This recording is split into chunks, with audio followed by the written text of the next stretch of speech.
This is what I said about 2 years ago in 2022 on Chris Mutsvangwa. Here in South Africa, and I was there covering that event, and one of the principals there, he told me that please don't interview Chris Mutsvangwa because he can reveal some of the details that we don't want to be known out there. And I agreed, and I said, okay, let me not interview him. How does that tie with what I'm about to share?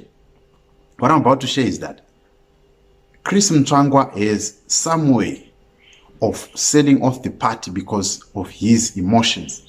He cannot control his emotions. If you remember, I said that him compared with AC Lumumba is much better.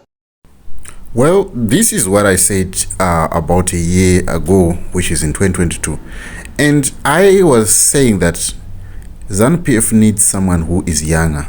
They need someone who can control his emotions, someone who has got a public relations appeal, who cannot speak about the party using his emotions.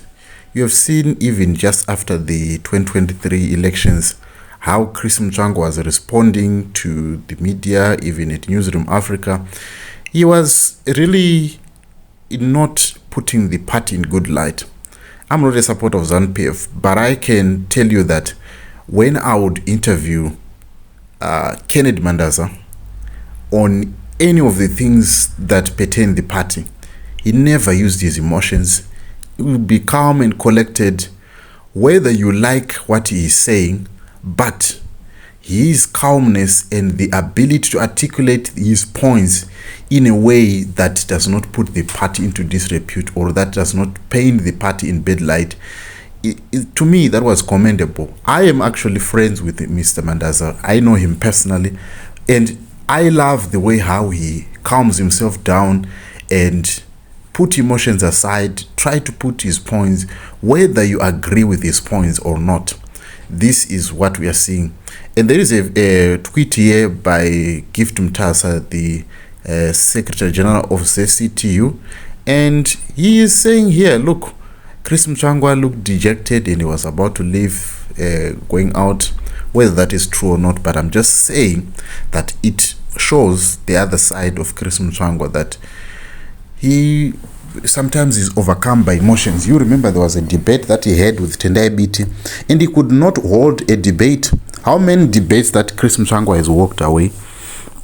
This is part of what Chris Mutsvangwa has done in his career as a politician.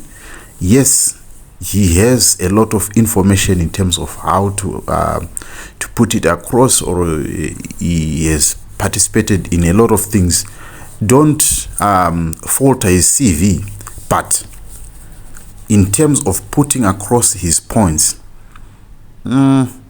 I think that's the reason probably ED saw him as a liability, and that's why probably he got fired.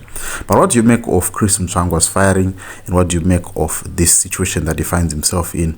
Are we going to see change in the party, or is the president just clipped his wings?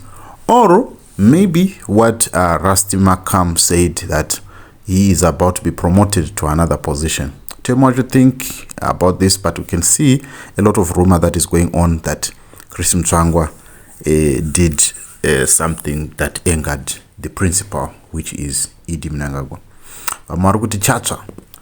But what do you make of this situation? I would love to hear your thoughts.